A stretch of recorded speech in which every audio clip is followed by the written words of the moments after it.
Attorney General in charge of the Westchester Regional Office. Speak with Gary. Call 914-636-0110. Once again, the Attorney General's report. Here's the Assistant Attorney General in charge of the Westchester Regional Office, Gary Brown. Hi, everybody. Thanks for listening here in newer show on WVOX. The sun has just come out, so it looks like the rains have cleared, and things are looking good for the rest of the afternoon. So last fall, I had occasion to give a speech in Manhattan to a group of professionals about elder financial fraud. And in the audience was Leslie Funk from Community Mediation Services. And we got to speak afterwards. Leslie then invited me to speak to the mediators out at her organization in Queens and train them. And now she's been good enough to join us on the phone lines as a guest on the Attorney General's report. Hi, Leslie. How are you? Good, thanks. How are you? Is it still raining in Queens? It is. Well, you've got good news. Sunshine is on the way because the sun just broke out here really strong.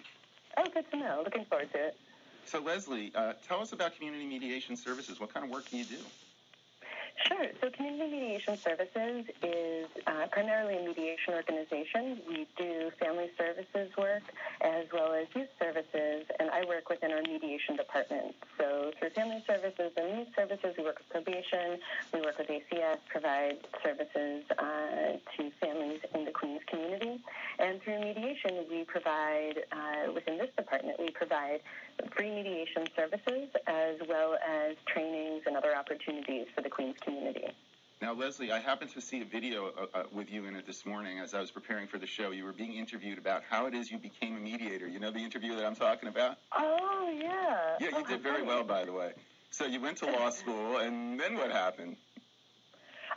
So I knew I wanted to pursue mediation, and that was the impetus for going to law school at Hamlin Law. So they have a very strong dispute resolution program, and so I went there. And after graduating, went back to my home state of Massachusetts, where I got some volunteer experience in small claims courts around the state, and then was able to secure a position here at Community Mediation Services in Queens, and was able to turn it into a full-time gig working here. Before Jen Gashi asks you a question, you're from Massachusetts. Please just tell me you're not a Red Sox fan. Oh, no, I was raised properly by a Brooklyn father and a New Jersey mother, okay. So I'm a Yankees fan. Okay, Jen, go ahead with the interview now. Well, Leslie, Jen Gashi, nice to speak to you. I've been hearing, several times already, you mentioned mediation, but could you explain for me and anyone else that doesn't exactly know what that term means, what actually mediation is? Definitely. So mediation is a process where two or more people in conflict are able to come to the table and have a conversation with a neutral person, so someone who's unbiased and not there to make a decision. So that's the mediator. And the mediation process is voluntary, so it gives the people in conflict an opportunity to have a conversation with support from this person, this mediator, who's helping the conversation to flow. So what are the kind of issues that can be mediated? So the types of issues that can be mediated are really any nonviolent conflict where the parties have chosen to participate. So the important part is that the parties choose to be a part of this process. That's a very big piece, that it is voluntary for all people involved and that they recognize that they have a say in the outcome as well. Self-determination is a really key part to mediation. So it takes two to tango. You can't force one side to mediate if the other side wants to. Exactly, which is somewhat disappointing to some people, but it really is critical to the success, at least of the conversation, let alone of the outcome. What are the most common topics that you've come across that have been mediated? So here in Queens, there are a lot of people living in a relatively small space, so that lends itself towards a lot of conflicts between neighbors. So noise complaints are a huge common topic that we deal with. Everyone's upstairs neighbor is being intentionally loud. And sometimes it's infuriating to the point where people want to participate in mediation, and it does work out. We also have a lot of conflicts similarly based on close proximity between landlord and tenant. There are often cases with parents and their child, issues within families as well as custody visitation or divorce concerns. And we also find even business to business, whether that's the small bodega and their neighbor or a large bank and their customer. It can take all types of conflicts. Now, if you decide to engage in mediation, what type of cost? Is mediation more cost-effective than, say, filing a lawsuit? It definitely is. That is one of the huge selling points, so to speak, of the mediation process, because New York State has a law that every county has to have free mediation services provided. So that being said, at Community Mediation Services, where I am at CMS, we provide free mediation through the County of Queens, and every county throughout New York has that same type of service that's available at their local community dispute resolution center. And Leslie, it's Gary again. And your counterpart in Westchester then would be what? So the counterpart there is called Cluster, and they're based in Westchester, I think it's in Westchester, and they work with Westchester and Rockland counties. And you gave us a little bit about your background, and you mentioned that you had gone to law school. In general, do people mediating conflicts all share that background, or what type of background do mediators have?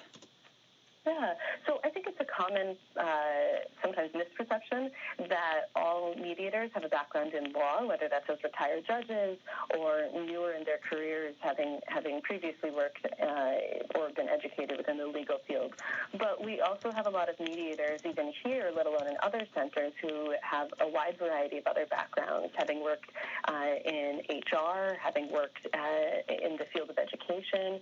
There's no background requirement. It really comes down to mediators must complete a 30 to 40-hour basic mediation training. It depends on the center for what the center offers and requires. And then to participate in and complete an apprenticeship training. So those are the key pieces. Anything else is just a bonus if people have a background in law or a background in anything else. And sometimes the legal background can be more of a hindrance, having been trained in a different approach towards communication than mediation requires. Leslie, is there a character trait that tends to make someone a really good mediator, or the opposite, a really bad mediator?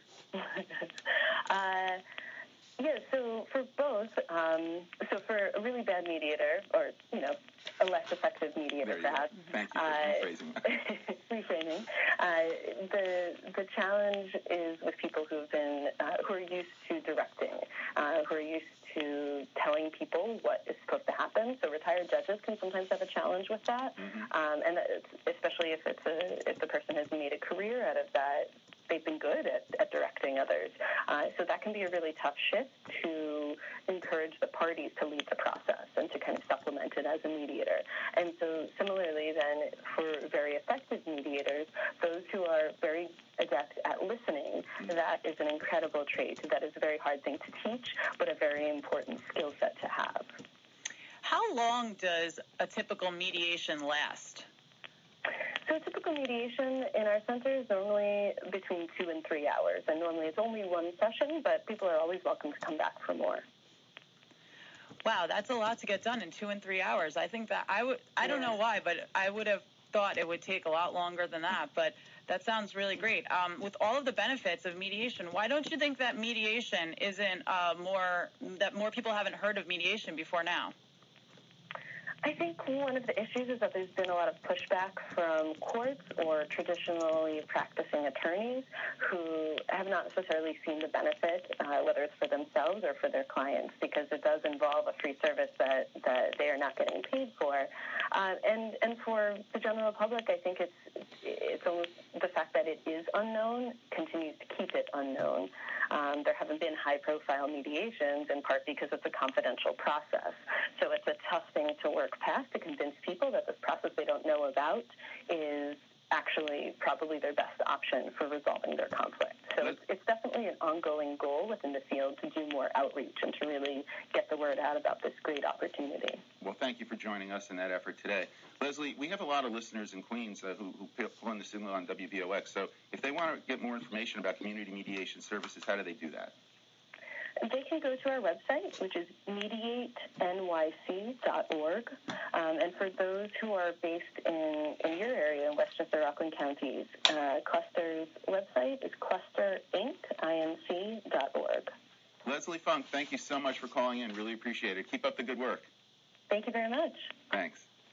So, Jen, you were telling us during the break that you were once applying for a job at a firm, and they wanted to know what your mediation background was, right? Yeah, it was a small family law firm in Westchester, and they did. They said that a lot of what they recommend now is to start any divorce proceeding, and they first recommend mediation, and they wanted all of their lawyers to be trained in mediation.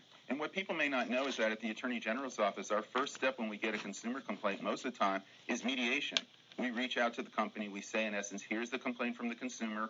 What's your side of the story? And then try to work out a resolution. And we've got a pretty good batting average at it. However, if the business doesn't want to participate in mediation, we can't force them to. If a consumer doesn't want to participate, we can't force them either. So I understood very well what Leslie was saying about the voluntary nature of mediation. Yeah, no, it makes sense that any time really you're going to try to resolve a conflict, it's best to start out with two people who are willing to talk about it in the first place, and you can't force someone into something they don't want to do. And when I was out in Queens last month to do a training on elder financial fraud for the mediators of community mediation services, I came away very impressed. These people had wonderful listening skills. They asked great questions. This was in a training seminar, not in a mediation, but I could see that the same skills would be readily applicable. Yeah, it is a skill. I mean, to be able to listen and direct a conversation without dominating it and making it about yourself and what you want to talk about is definitely a skill. I'm not sure that I have it as a lawyer, but I'll work on it. Well, you're a good prosecutor, though. Thanks. Well, folks, the music means we're running out of time. Thank you so much for listening to the Attorney General's report. Thank you, Jen Gashi, so much. You did a great job in your debut appearance here. If you want to reach out to the Attorney General's office by phone, we can be reached toll-free, 1-800-771-7755, or online at ag.ny.gov. So we'll be back on the second Tuesday